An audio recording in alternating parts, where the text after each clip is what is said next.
Good morning, Torah lovers.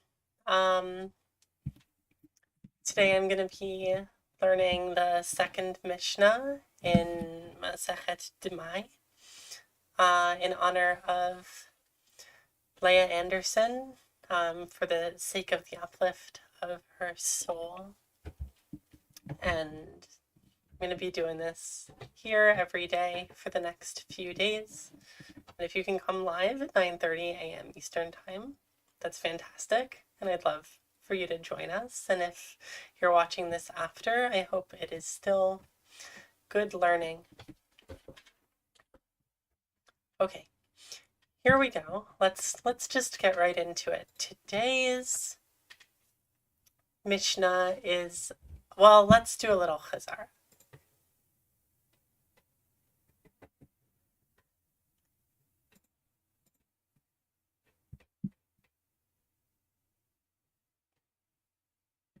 Okay, this is Mishnah 1 from Parak 1. And we got the whole topic of D'mai opens up with when we can be lenient about D'mai, and it's all these different kinds of produce where we don't need to worry so much about being strict about tithing D'mai, which is produce that comes from Amei Haaretz, who are people who we can be confident took out the tithe for the Kohanim, but we're not sure they took out the 10% for the Levim or the 10% for themselves for the festival in Jerusalem, or the 10% for the poor. So what happens when you get such produce, that there's a doubt about it, which is called D'mai, then what you're supposed to do is you're supposed to take all of those tithes out yourself to make sure that you are able to eat it. Because if you don't take the tithes out, you're not allowed to eat it. So we got this list of kinds of produce that if you get it, we're going to be lenient about whether you need to do that tithing on it again. And it's all these, all of these, what seem to me to be obscure kinds of produce. And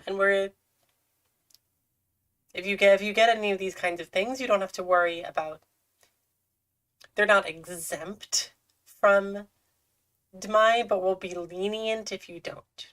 Seems to be the sense of Kalin, that we're just going to be lenient about it, versus Pturin, you're not actually, if you take 10% out of it to give to the Levim, that's not going to be called Ma'aser Sheni, that's just going to be a gift to the Levim.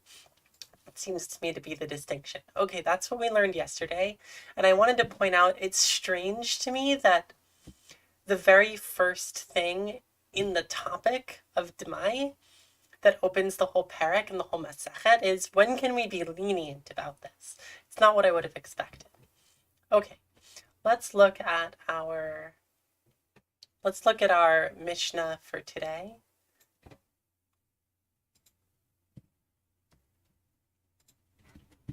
Okay, this Mishnah is all about Ma'aser Sheni, wow, I said it wrong earlier. Ma'aser Rishon is what goes to Levim. Ma'aser Sheni is what is the 10% you take out to bring with you to festivals and be eaten in Jerusalem. So it has to be, there's a lot of rules about this, and today's Mishnah deals with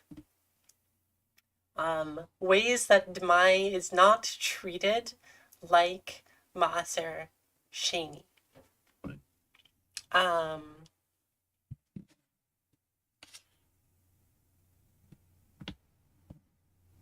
So there are, because you only take out Ma'aser Sheni from D'mai, from Safek, from doubt, there are several leniencies that that Chazal instituted regarding how you treat it. So we're gonna just go through them one at a time. Okay, Hadmai ein lo chomesh.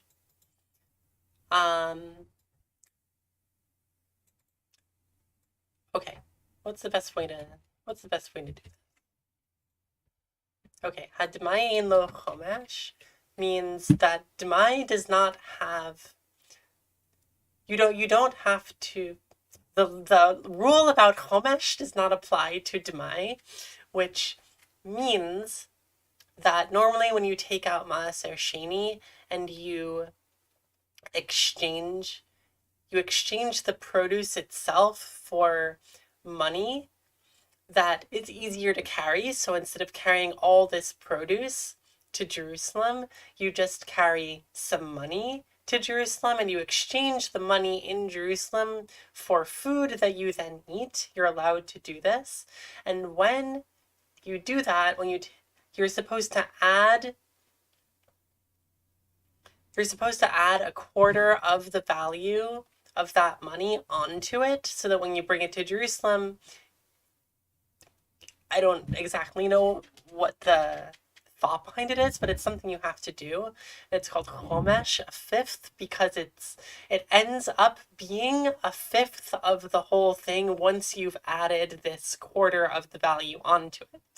It ends up being a fifth of the whole thing, but you take, like, if you have $40, I don't know if that's a real amount, but if you have $40 worth of produce, you would add $10 to it. No.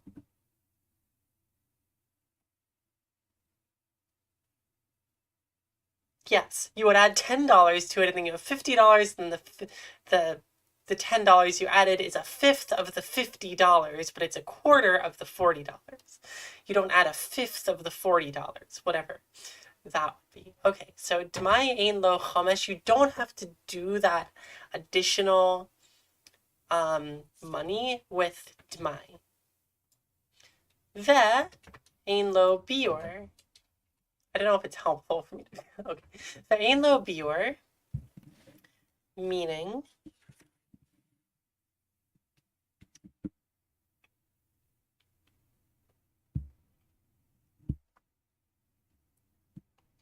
there's this situation at the end of every 3 years before Pesach where you have to somehow destroy or burn all of your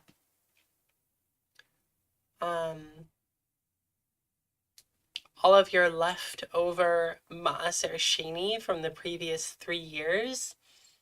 If you have any of that left over, you have to destroy it before Pesach. And Ma'aser Sheni that you got from D'mai is exempt from the rule of biur. Okay. That ne'achal le'onen. So an onen is someone whose close relative has just died, but that relative has not been buried yet, so you haven't started Shiva, so you're not in Shiva yet, but you're still something. What you are is an onen, and during the time that you are in what's called aninut, when you are an onen, you are not allowed to eat from Ma'aser Sheni. So Ma'aser Sheni that is from D'mai can be fed to an onen. Okay, ve nichnas liYerushalayim v'yotzei, meaning if you bring what's the point of Ma'aser Sheni? Ma'aser Sheni is supposed to be eaten in Jerusalem. So if you bring it into Jerusalem, you can't bring any of it out. You're supposed to have all of it there. But there's a little bit more detail to that, but I'm not fully holding in the topic of Ma'aser Sheni. So as far as I understand, with Maaser Sheni from D'mai, if you bring it into Jerusalem, you can bring it out. That's allowed. As opposed to Mamish, no Safek Maaser Sheni, you would have to, if you bring it into Jerusalem, it stays in Jerusalem. Okay. U'me'abdin et mi'uto badrachim, which literally means, and it can be, you can lose a little bit of it on the way, which means mutar, I'm reading Kati's explanation. Mutar la'abed miut ma'aser sheni shel d'mai badrachim. V'Yerushalayim uvar shemiut haynu pachot. Okay. So on the way, meaning presumably on the way to Jerusalem, in general, you're supposed to keep the Ma'aser Sheni that you've set aside. It has a certain sacred status. And while you're traveling with it from wherever you are to Jerusalem, you're not supposed to touch it. You're supposed to keep all of it whole and together. So you're not allowed to be me'abed the Maaser Sheni. You're not allowed to let any of it go. You're not allowed to destroy any of it, or once it's been separated, it's got to all stay together, everything you separated, even though you're traveling. So with D'mai, it's okay if you lose a little bit of it on the way. That seems to me to be what's happening here. Okay.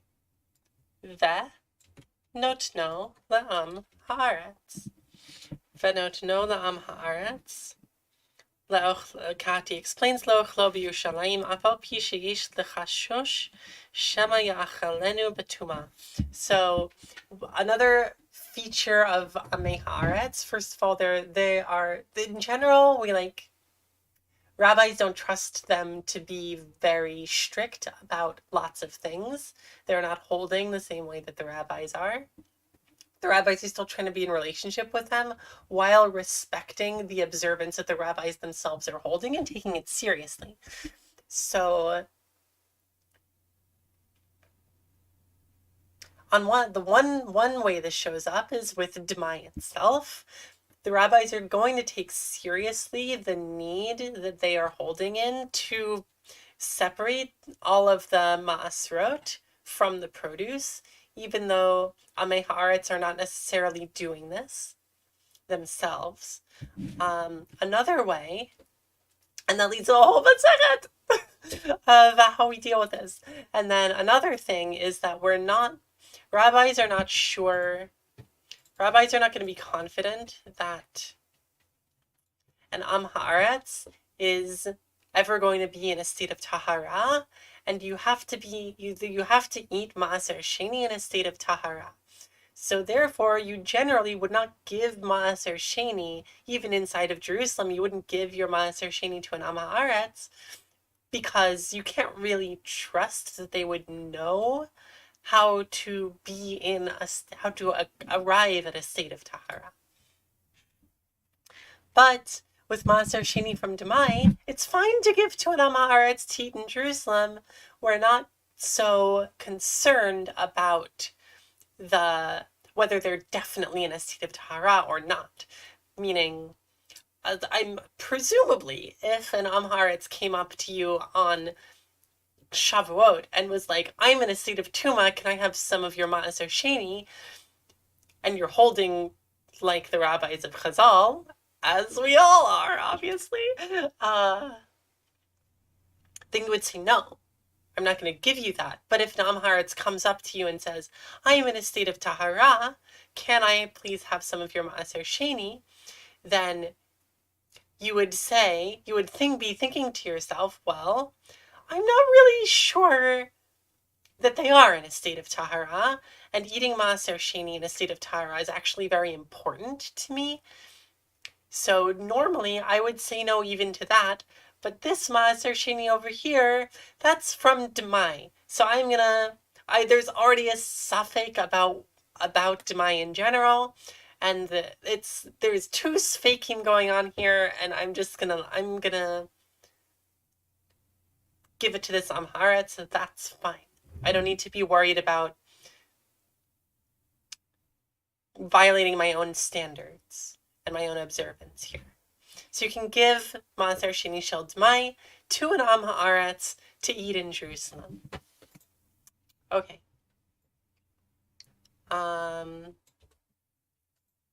What's next? Ve'ochal kenegdo, meaning keneged ma shenatan la'am haaretz yochal miperoto v'taharat ma'aser b'Yerushalayim. So you could give it to this Am Haaretz. The Am Haaretz could even eat it in front of you, in front of this group of people who are all eating Ma'aser Sheni in a state of tahara. It's not like, here's some food, go eat it somewhere else, we're going to pretend we don't see you. It's mamish, they can fully be participating. Okay, so now we're going to move into a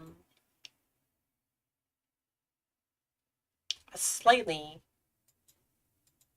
it's still an exception, but we're going to move into, there's a little bit more detail. So we've got umechalalim oto.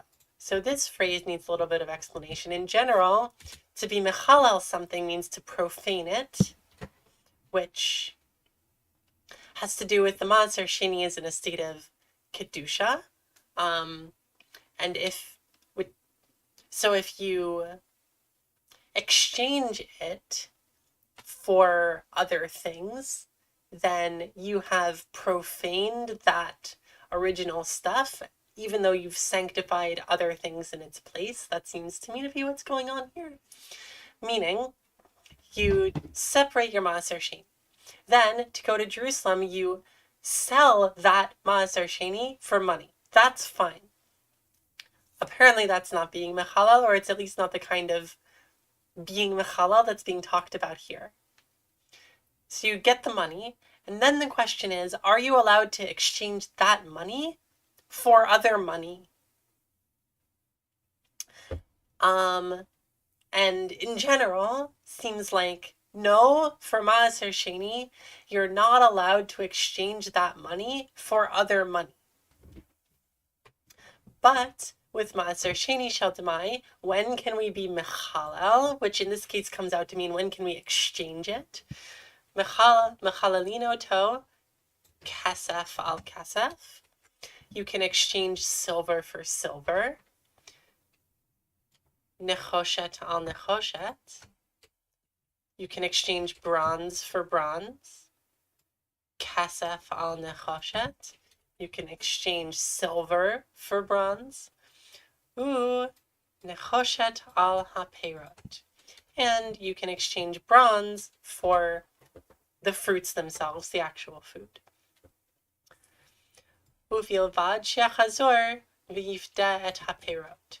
And this is hold on. Klomar shmutar lachzor v'lafdot et haperot al ma'ot. So this is to say, and even you can even exchange nechoshet for perot. You can even exchange bronze for fruit, even if you go back and exchange the fruit for money again. That's still allowed with D'mai. Meaning, obviously, when you get to Jerusalem with your money from Maaser Sheni, you have to exchange it for perot. So why would you need to say you can exchange nechoshet for perot? That's the whole point of doing this at all, so that you can eat the fruit. You're not going to be eating the bronze money. So it's clarified, I think this is what's happening. It's clarified that you can exchange nechoshet for perot with D'mai with the intention of exchanging those fruits back into money and then getting to Jerusalem and exchanging that money back into food that you actually end up eating. Okay, all of that is the opinion of Rabbi Meir. Apparent, or at least some of that is the opinion of Rabbi Meir. Let's see how much it is, because we have a counter opinion. Chachamim omrim. In general, the majority of the sages hold the following: Ya'aleh haperot v'ya'achlu b'Yerushalayim. you have to bring up the fruits and eat them in Jerusalem. So that seems to me to mean that if you do this exchange of nechoshet for perot, then you have to take those perot, those fruits, meaning food, up to Jerusalem and eat it there. You couldn't exchange it back into money, and then in Jerusalem exchange it for food there a second time. So the machloket is only on uvilvad shiachazor v'yifdet haperot versus ya'aleh haperot v'yachlu b'Yushalayim. No one is arguing that you can't be mechalal nechoshet for perot.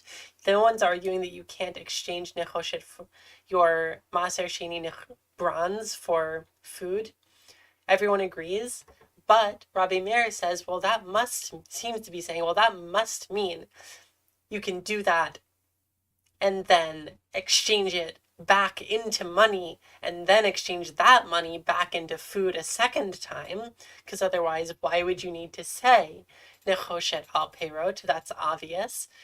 Chamim are saying, no, you bring up that food that you exchanged and eat that in Jerusalem.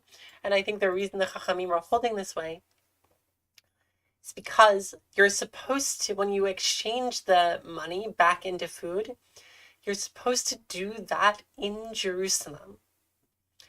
And this language of Ya'aleh HaPerot implies that the Chachamim think you did this exchange not in Jerusalem. And then even in that case, with D'mai, you would still not be able to exchange that back into food. You have to bring that food that you bought outside of Jerusalem into Jerusalem and eat it, even though normally you would not be allowed to do this. You would only be able to exchange the money for food that you end up eating in Jerusalem itself.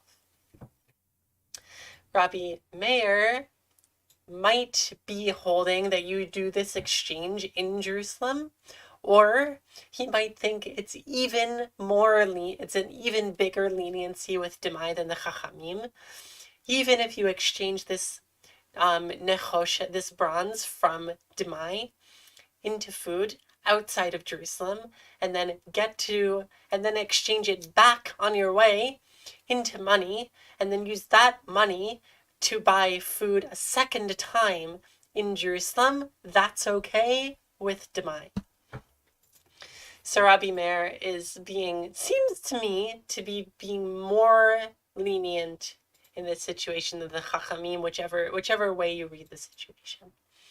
Okay. Great.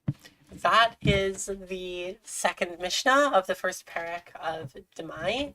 And again, this learning has been for the sake of the uplift of the soul of Lea Yocheved bat Abraham B'Sara. May the gates of Gan Eden be opened to her. And in general, the learning that happens at Tea for Torah is sponsored by a Patreon by these beloved neshamas. I will see you all tomorrow for Mishnah